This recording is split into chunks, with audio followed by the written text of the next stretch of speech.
Hola, muy buenas amigos, ¿cómo están? Les mando un gran saludo, espero que estén muy bien.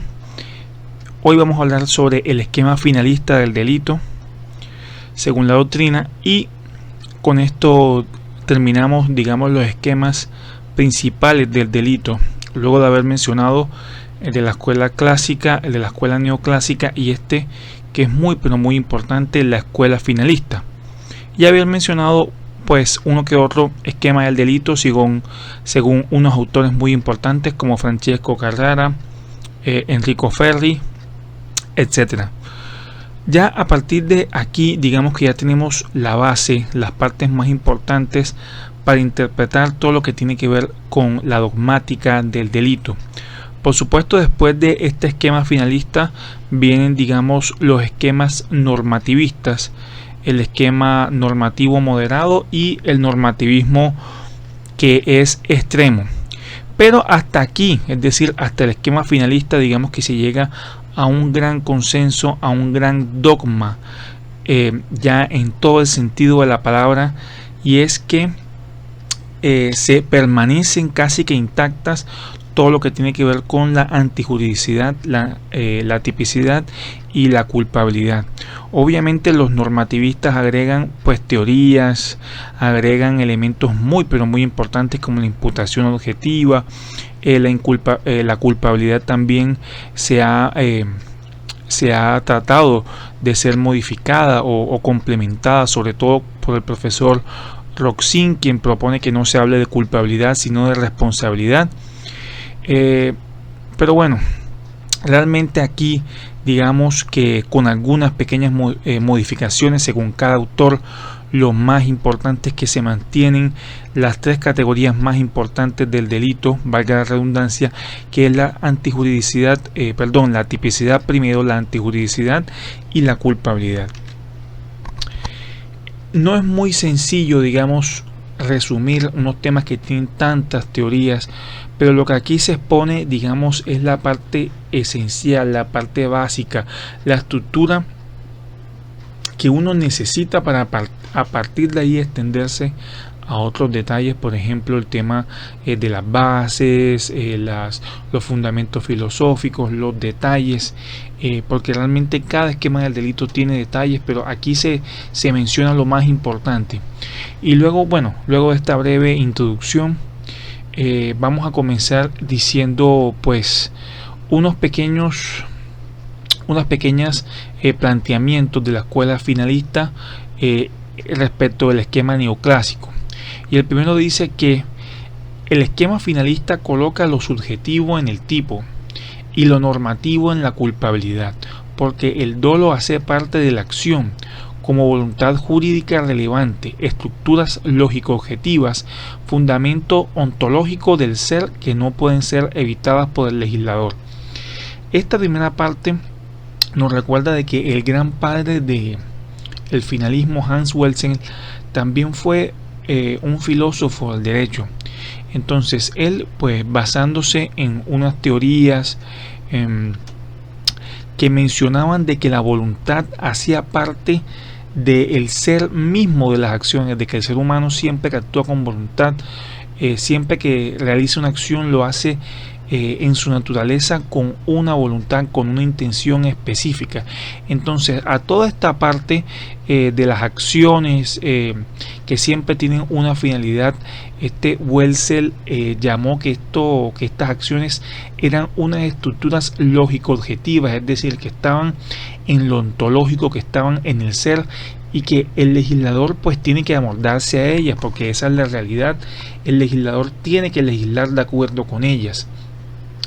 Es precisamente pues una de las críticas que se le hará después por parte del esquema normativista a esta escuela finalista, pues la va a acusar de todavía basarse en teorías ontológicas y del ser, y según los normativistas se debe dar un paso hacia el problema, es decir, a teorías normativas. Ahora, el dolo pasa de la culpabilidad a la tipicidad, pero como un dolo avalorado o dolo bueno, porque la conciencia de la antijuridicidad permanece en la culpabilidad. Es un dolo que solo consiste en conocer y en querer ejecutar el tipo objetivo.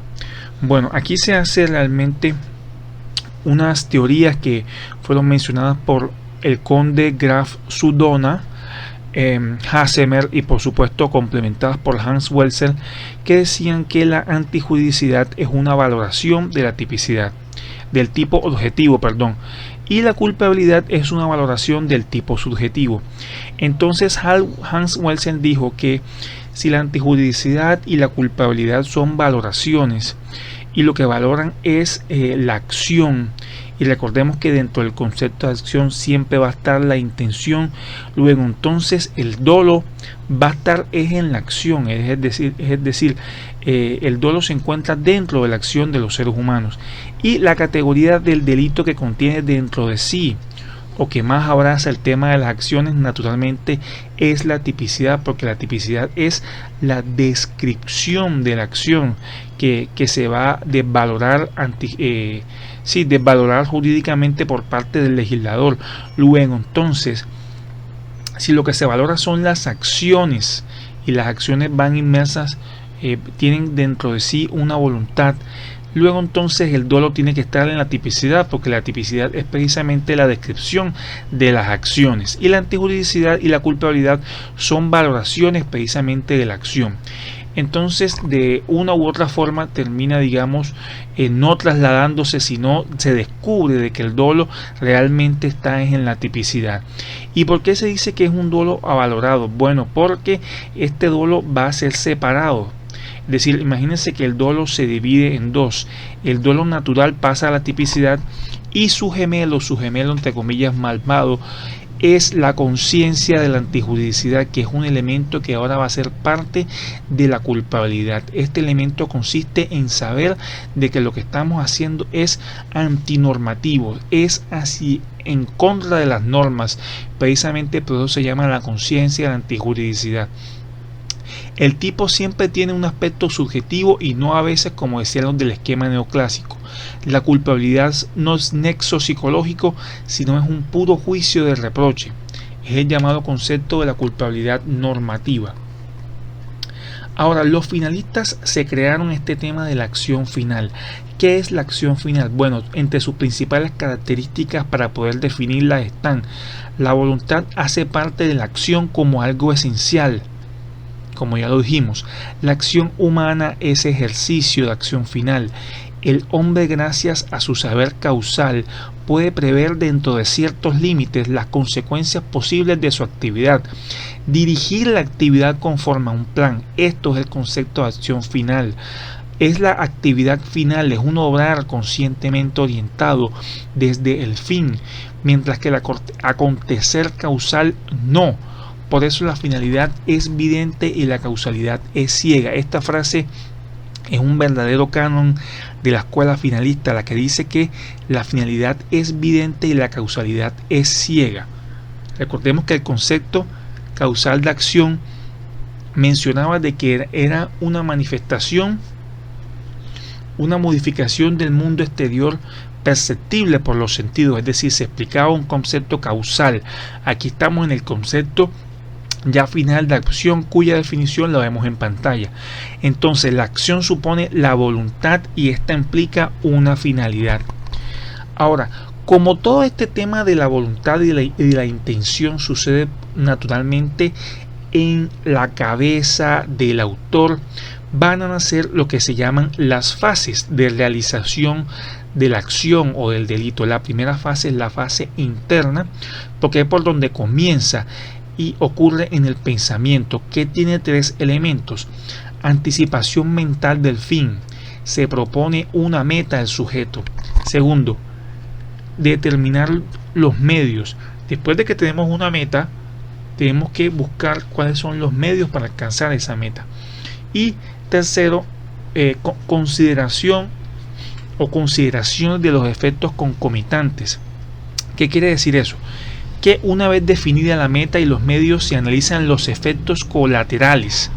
Si estos se desprenden con seguridad y aún así se realizan, estarán dentro de la voluntad de realización.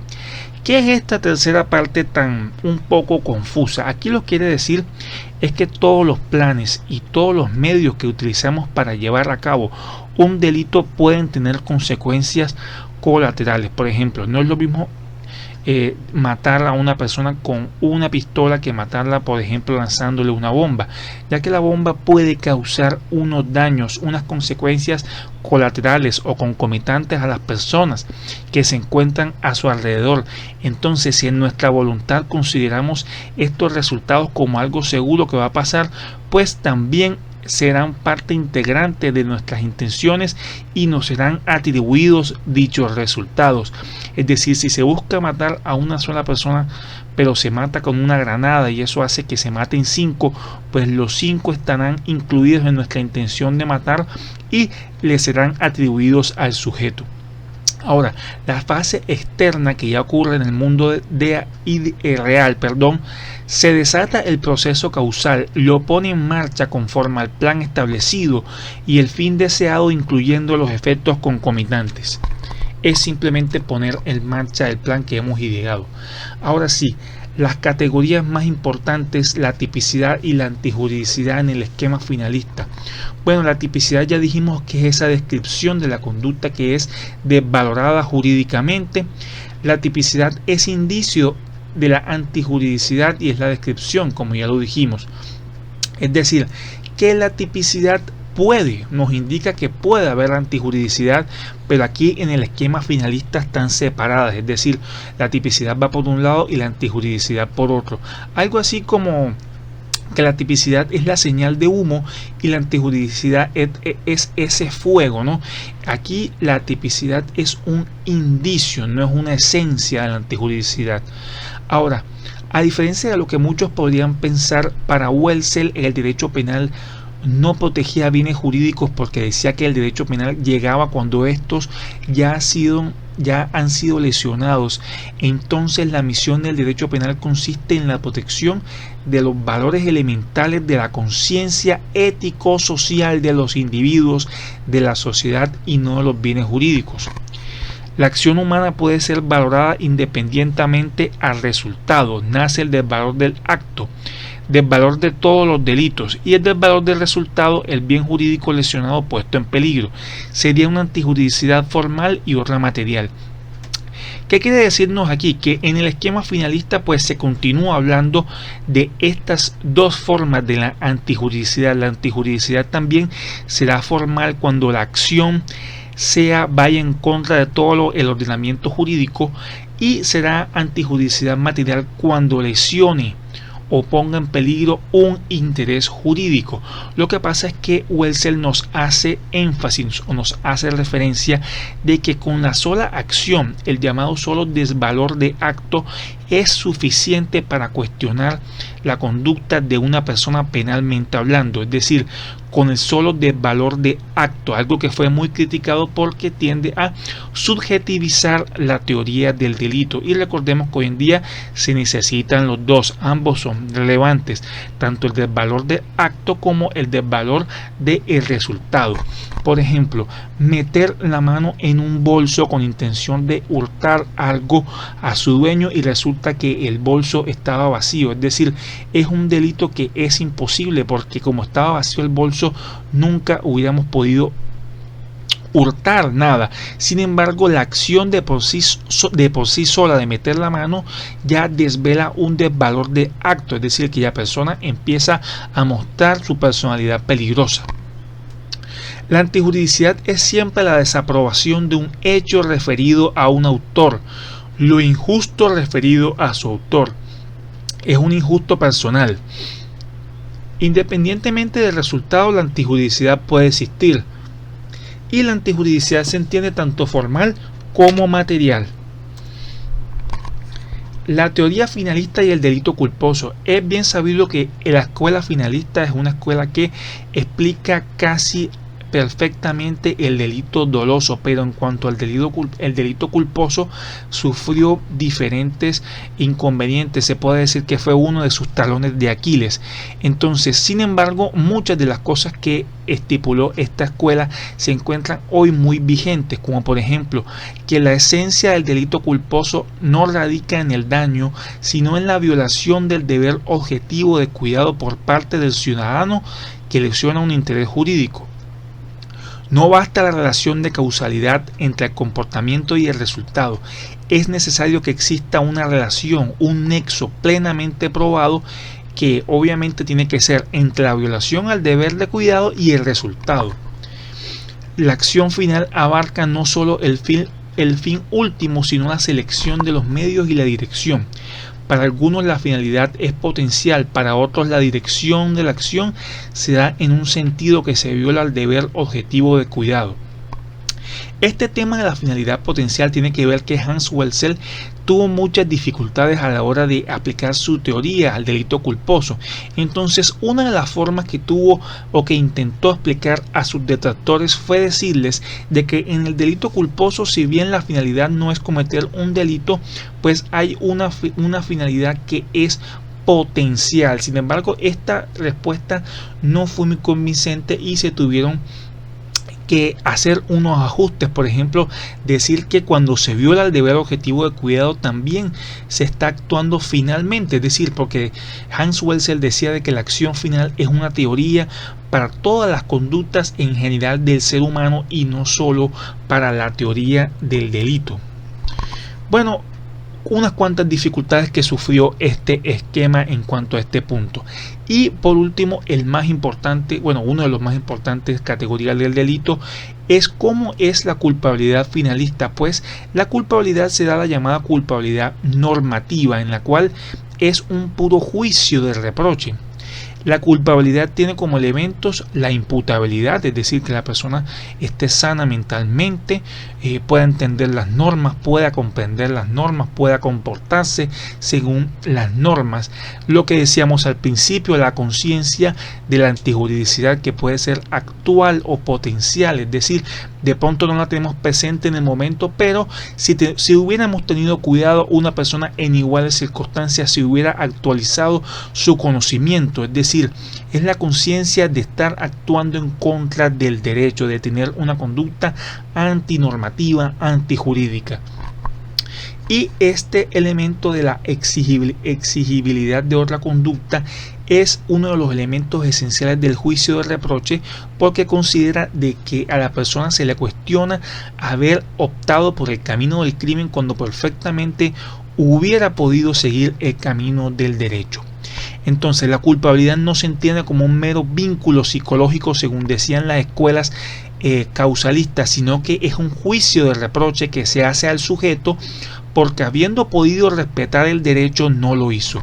Welsel hizo aportes a la filosofía del derecho con un concepto de las estructuras lógico-objetivas que buscaban limitar al legislador, como ya también lo dijimos al principio. Aquí podemos ver las fuentes en las que nos hemos apoyado en esta oportunidad, y por supuesto, pues para que no se haga el video tan largo, aquí damos las bases. Es muy complicado a veces resumir estas teorías que tienen tantos detalles, pero repetimos, aquí damos las bases, damos las partes más esenciales para que a partir de ahí la persona tenga un entendimiento y pueda profundizar, pueda buscar los fundamentos filosóficos y por supuesto puedan buscar todos estos detalles en cuanto a las escuelas y los esquemas del delito. Entonces hemos llegado hasta acá con el video.